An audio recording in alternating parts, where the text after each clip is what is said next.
Tidying up the boat from our last outing, we remember a request from YouTube and the channel for a quick look around Gancia Girl to see some of the setup. So here goes. So at the front of the boat we've got a bit of a chain locker for the anchor chain. Then we've got the batteries at the front. There's a fresh water tank at the front. And also the solar controller is just near the batteries, attached near the batteries basically. We've also got LED reading lights that I fitted last summer to make things more efficient. And also the heads near the front. In the main cabin we've got a clock and barometer. Then there's a kind of electronics corner. So back here we've got the desk where for the chart desk and everything, and then we've got our GPS here basically with the screen. Got out the flares, we've got an emergency flare pack. Here we've got the switch panel and a battery indicator. In the corner we've got AIS, which is our boat recognition system. In the corner also we've got our DSC radio, which will send an automatic distress signal if you press the little red button, sort of standard kit on boats nowadays.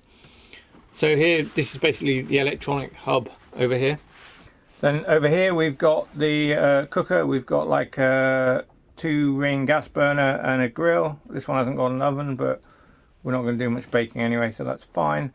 Also over here we've got the sink and the cold water fresh water tap. The engine is a Beta 14 tucked under the stairs. In the cockpit we've got the compass and a set of clipper instruments, a wind speed and direction indicator, a duet log and depth indicator, and a GPS repeater which will give us a bearing check and a speed over ground reading. We've also got the old automatic tiller pilot, T for the tillerman as we call him. So at the front of the boat we've got our mooring strop, we've got our big chunky cleat for tying things off, our mooring cleat. At the moment we've got a mooring strop on there tying us to the buoy. We've got the roller furler, so we've got the Jenna on a roller furling system. And then we've got a manual windlass for operating the anchor chain, basically pulling the anchor chain up. So that's stuff we've got at the front. We've also got a spinnaker pole attached to the side, so if we need to put the spinnaker up.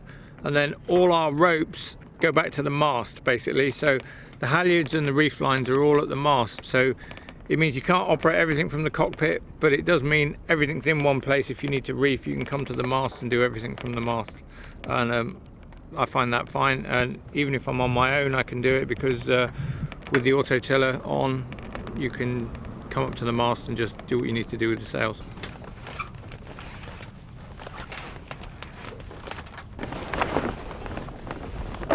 So we've got a fully battened mainsail. So this, at various heights in the sail, we've got these battens that run right through the sail, and they support the sail, stiffen it, stop it flogging.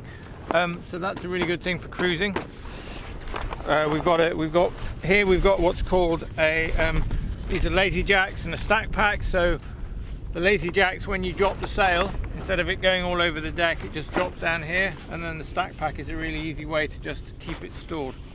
So that's all quite efficient. Then also, middle of the boat, we've got our solar panel set up on the deck here. So that's wired into the batteries basically. So that's great to have a solar panel. It'll keep the batteries trickle charged when we're not here. It means when we're sailing along in sun, we're still getting a charge even if we're not using the motor. So good thing to have. So in the back of the boat, we've got on the cockpit edge, we've got our main sheet winches, 2 Lumar 40s, 2 old ones. They're probably vintage from the boat. Then there's also 2 smaller 16 winches, which are for the spinnaker sheets. And we've got 3 good sized cockpit lockers. So at the back we've got our ropes and our fenders and bollards. We've also got our manual bilge pump here. Then on the port side we've got like the anchor, We've got cushions, we've got hose and cables and all sorts of accessories. And on the starboard side we've got spares and spare fuel cans. So there's loads of space basically. So that's a very quick tour of Gancia Girl. Now just got to wrap up the mainsail and put the boat to bed before we go home.